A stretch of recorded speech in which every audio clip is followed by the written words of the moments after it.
Gino, my friend and neighbor. We are neighbors, aren't we?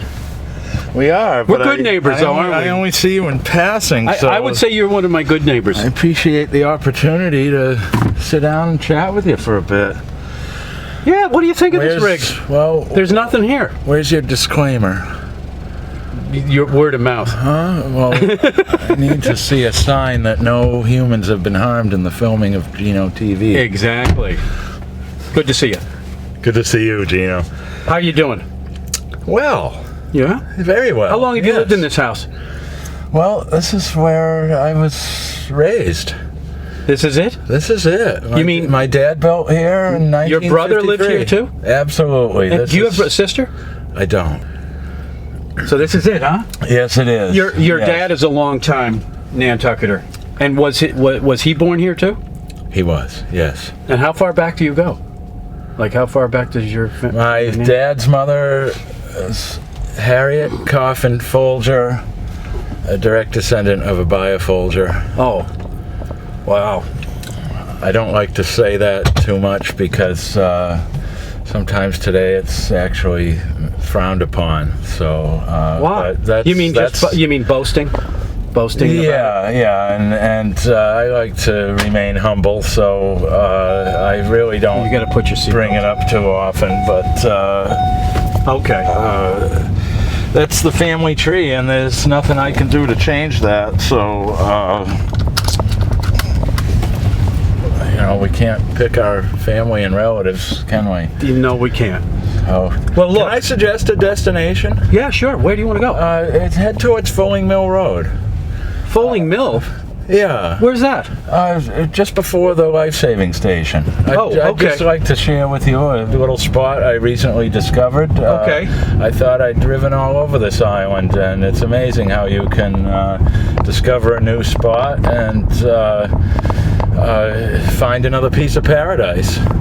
Well, thanks for sharing it with us, because I don't even know if I know this place. If it should be shared with everybody, but here we are, and it's going to be, but it's a good place to go down and, whether you're by yourself or with your son or with a loved one, and maybe recapture a little zen and shed off some anxiety. Are you a carpenter?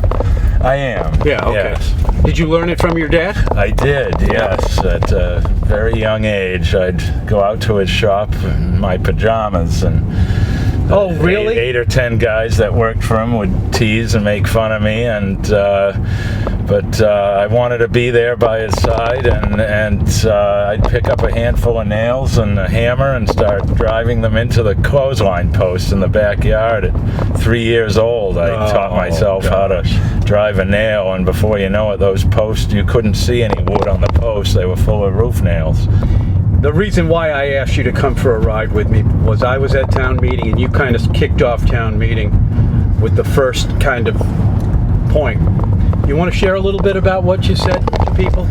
I thought it was really great, and I know a lot of other people did too. Well, I'm glad to hear that. I was afraid we'd be discussing some issues like this, and try to keep me focused, because I get so passionate about it that my anxiety builds, and sometimes I try to cover too much ground in one answer. So you're a professional at interviewing, so keep me in line here. But our budget has grown, and it's like a runaway train in my eyes, and the accountability seems to have gone by the wayside, and we're living around development that you see billions of dollars being spent on, and it's almost like a contagious infection that has been caught by our town government. Well, let's put it in perspective, Andy. We're getting close to $100 million a year, right? Yeah. For a town that has how many people year round? Just let's start there. Well, maybe 15,000. Yeah. Maybe around there. Mm-hmm. Okay. When you compare that kind of budget to other towns that have 15,000? people? Is it similar? Do you know? Well, I mean, it's a unfortunately, I haven't done enough research on that. I don't take the time to sit down enough and really research the proper comparisons. My brother has always said to get a point across, you need to have good comparisons that are eye-opening and almost jaw-dropping, and that makes a lot of sense. It helps people to think and absorb what's really happening, and so I try to do that, but not hard enough. And if I had more time, I would spend the time to come up with these comparisons, because it does make a lot of sense. What bothers you the most about the what you brought up about the spending? Is there one thing that you could say, okay, look at this. This is just too much? Gosh, I wish there were a pinpoint. At the moment, I cannot think of one.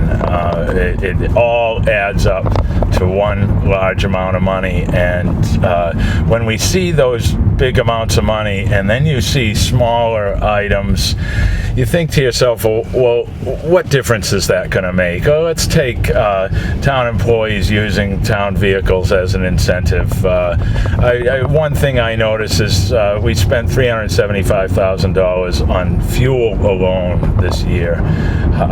Small amount in the scope of things, really. It seems like a lot. Okay, well, good. I'm glad it does. I mean, but when you're looking at $75 million in the budget, and I pick out a little $375,000, big deal. We toss that out every hour of the day. So, but if we took a whole bunch of these little things, it could add up to a large amount. I feel town employees, and really no offense to them, this is our fault for creating this incentive. And it's a matter of somebody coming up and supporting an article, authoring an article that would take part of that incentive away. I mean, not only is it fuel, it's oil, it's tires, it's wear and tear. That's all coming out of our pocket. And I noticed another appropriation being asked for improvements to Wynn Street.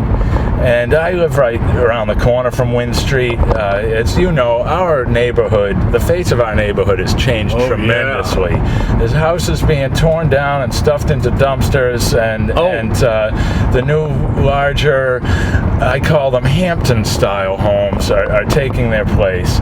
And these developers come in. Let's take Hedgebury Lane, for example. The property sold for $995,000. And it was divided up into about 12 lots, and each lot all of a sudden obtains the value of $1 million each. And these real estate developers are what a nice why didn't we think of that? They're walking away with the bankroll, and I'm sorry that we did not foresee to impose a fee or a tax of some sort on real estate development for the future expansion of infrastructure. Right next to us over here, Pippin's Way, very large development. Oh, I haven't even been down there. And I haven't been in there either, but I see these. Should we go down there? No, let's keep on going, but we can possibly swing in there on the way back for curiosity's sake. But I see these lots advertised for $1.5 million, and what a perfect opportunity for the town to collect some type of development fee. However it's written or advocated, certainly there's a way. We have made huge strides in saving open space through a 2% tax with the land bank. And certainly there could be some type of a developmental fee imposed on real estate developers to build up a bank for future infrastructure. Which gets us to the sewers? Is that what you think the money could have gone toward? Absolutely. Okay. Certainly. Sewers, roads. Yeah. Is it too late? Emergency services. Is it too late? Well, certainly we've missed out on some huge opportunities, but the boom continues. Is this something that has been out there? Because I haven't heard of it. Is this a new idea for you to come up with? It kind of is, yeah. Okay, all right. Yeah, I haven't heard it from anybody else. It's just kind of popped into my mind. I think of ways that the town could possibly create more revenue for itself to have less burden on the taxpayer.